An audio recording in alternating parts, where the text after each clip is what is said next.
মোহতারাম হাজরিন, আজ আমরা কিছু আমলের কথা আপনাদের সঙ্গে শেয়ার করব ইনশাআল্লাহ, যে আমলগুলোর মাধ্যমে শুধু জান্নাতে যাওয়া নয়, বরং জান্নাতে গিয়ে আল্লাহর হাবিব সাল্লাল্লাহু আলাইহি ওয়াসাল্লামের সান্নিধ্যে, তার কাছাকাছি, তার সাথে জান্নাতে থাকার তৌফিক নসিব হবে ইনশাআল্লাহ। মোহতারাম হাজরিন, এরকম 7টি আমলের কথা কোরআন এবং হাদিসের আলোকে আমরা বলবো ইনশাআল্লাহ। প্রথম আমল হলো নবীজি সাল্লাল্লাহু আলাইহি ওয়াসাল্লামকে প্রাণের চাইতে বেশি ভালোবাসতে হবে এবং তার অনুকরণ অনুসরণ করতে হবে, তার নির্দেশনা মেনে চলতে হবে।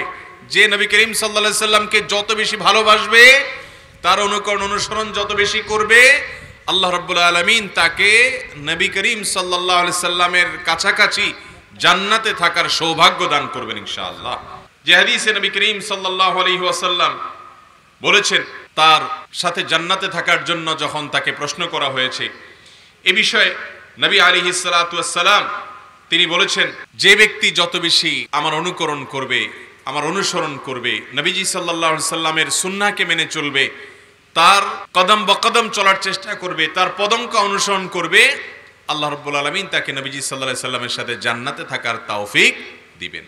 তাহলে ভাইরা আমার, মুরাফাকাতুন নবী সাল্লাল্লাহু আলাইহি সাল্লাম ফিল জান্নাহ, বা নবী করিম সাল্লাল্লাহু আলাইহি সাল্লামের কাছাকাছি জান্নাতে থাকার জন্য অন্যতম এবং প্রধান আমল হলো নবীকে সাল্লাল্লাহু আলাইহি সাল্লামকে ভালোবাসা, আর ভালোবাসার দাবি হলো তার অনুকরণ অনুসরণ করা।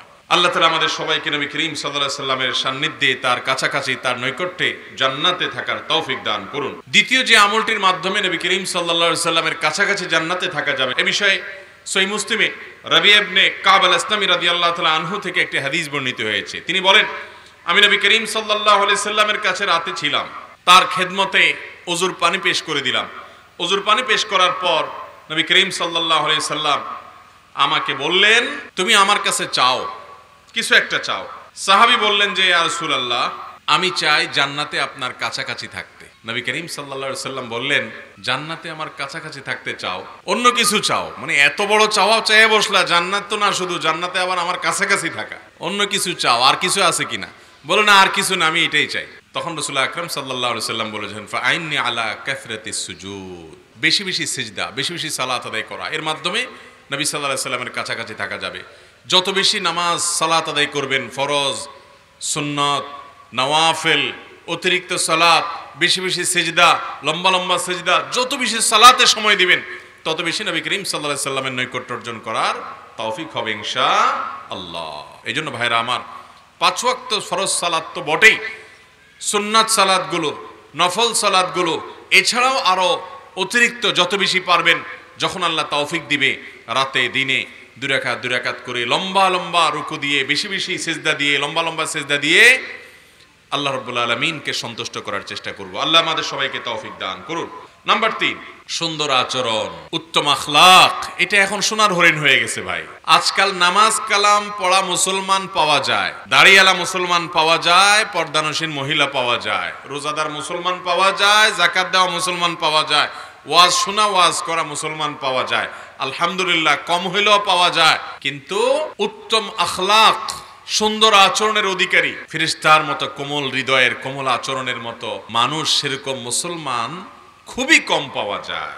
আপনি যত আমল করবেন, মিজানের পাল্লা সবচেয়ে ভারী হবে যে আমল ইমানের পর, সেটা কোনটা? বান্দার উত্তম আচরণ, সুন্দর আখলাক। আপনার আমানতদারিতা থাকবে, আপনার বিশ্বস্ততা থাকবে, আপনার সত্যবাদিতা থাকবে, আপনার মধ্যে মিথ্যা থাকবে না, আপনি বাটপারি করবেন না, চিটারি করবেন না, আপনি মানুষকে প্রতারণা করবেন না, 2 নম্বরই করবেন না, ওয়াদার খেলাফ করবেন না, মানুষের সাথে বদমেজাজি করবেন না, অন্যের প্রতি জুলুম করবেন না। এই সবগুলো আখলাকের অন্তর্ভুক্ত।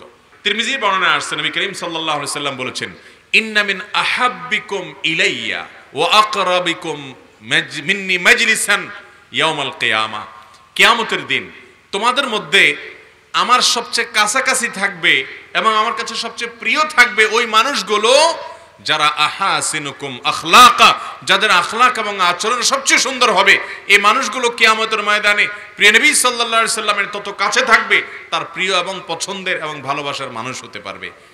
এই জন্য আমাদের আখলাকগুলোকে সুন্দর করার চেষ্টা করবো না ইনশাআল্লাহ।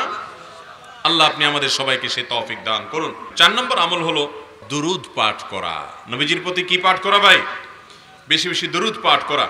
তিরমিজির হাদিসে আসছে, নবী করিম সাল্লাল্লাহু আলাইহি সাল্লাম বলেছেন, আউলান নাস বি ইয়াউমাল কিয়ামাহ আকসারুহুম আলাইয়া সালাতা।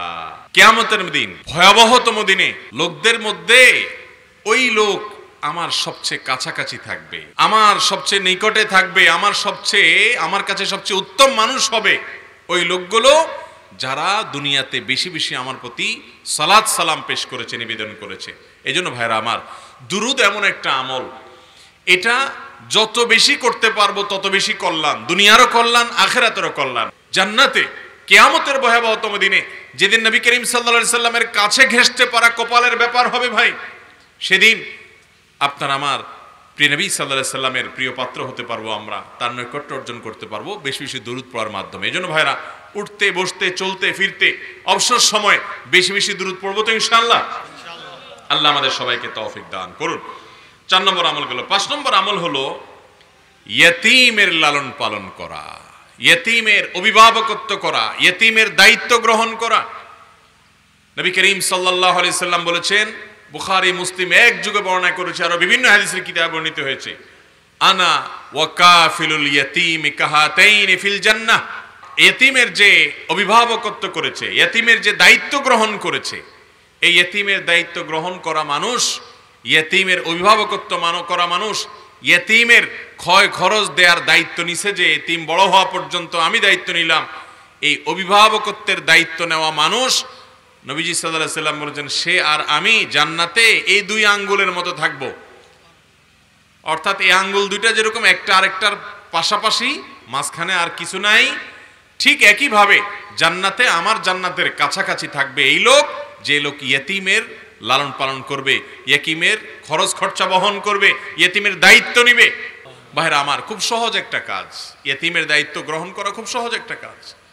আপনার এলাকাতে কে মারা গেছে, ছেলে রেখে, মেয়ে রেখে, বাচ্চা রেখে, আপনি তাদের সাথে যোগাযোগ করে এই বাচ্চার দায়িত্বশীল যিনি থাকেন, তার মা থাকুক, দাদা থাকুক, তাদেরকে জানায় দেন যে আমি আপনাদের বাচ্চাটার দায়িত্বটা নিতে চাই, আপনাদের কাছে আপনাদের বাচ্চা থাকুক, আমি শুধু তার টেক কেয়ার করব, তার খরচ খরচা, তার সব বিষয়গুলো দেখব।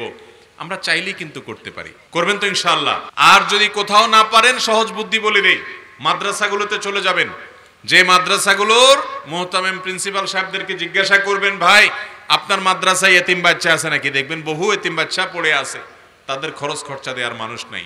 বলবেন আমি দেব মাসে 2000, 1500, 2500, 3000 যেটাই লাগে, প্রাপ্তবয়স্ক হওয়া পর্যন্ত। শুধু খরচ দেওয়া না, মাঝে মধ্যে মাদ্রাসায় যাবেন, ওই বাচ্চার মাথায় হাত বুলাবেন, নিজের ছেলের মতো একটু বুকে টেনে আদর করবেন। সে বাবার আদর পায় না, তাকে বাবার আদর দিবেন, স্নেহ দিবেন। নিজের ঘরে এনে নিজের ছেলে মেয়েদের সাথে, ছোট ছেলেটাকে, ছোট মেয়েটাকে তাদের সাথে মেশাবেন এবং তাদেরকে নিজের সন্তানের মতো আদর ভালোবাসা দিবেন। বেশি দিন না, মাত্র প্রাপ্তবয়স্ক হওয়া পর্যন্ত, 15 বছর বয়স দেখতে দেখতে চলে যাবে। এই পর্যন্ত যদি এই বাচ্চার দায়িত্ব আপনি নিতে পারেন, জান্নাতে শুধু যাওয়া নয়, বরং নবী করিম সাল্লাল্লাহু আলাইহি সাল্লামের সাথে থাকার সৌভাগ্য হবে ইনশাআল্লাহ। আল্লাহ আমাদেরকে তৌফিক দান করুন। 6 নম্বর আমল হলো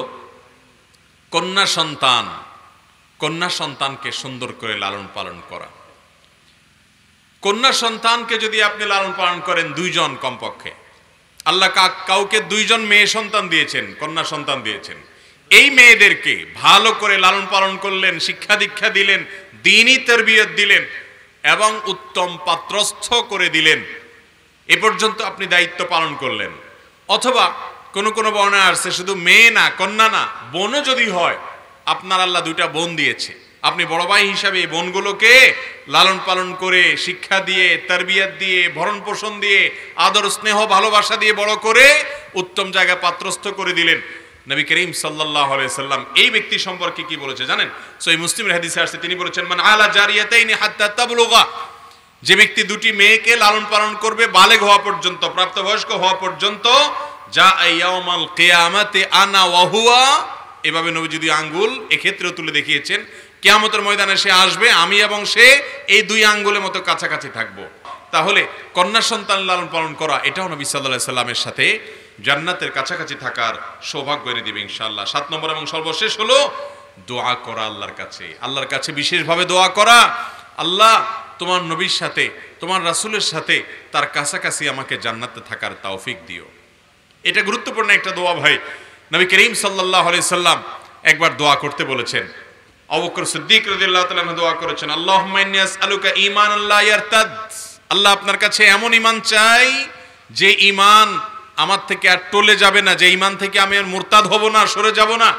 ওয়া নাঈমান লা ইয়ানফাদ, এবং এমন নেয়ামত চাই যে নেয়ামত আর আমার কাছ থেকে ছুটে যাবে না।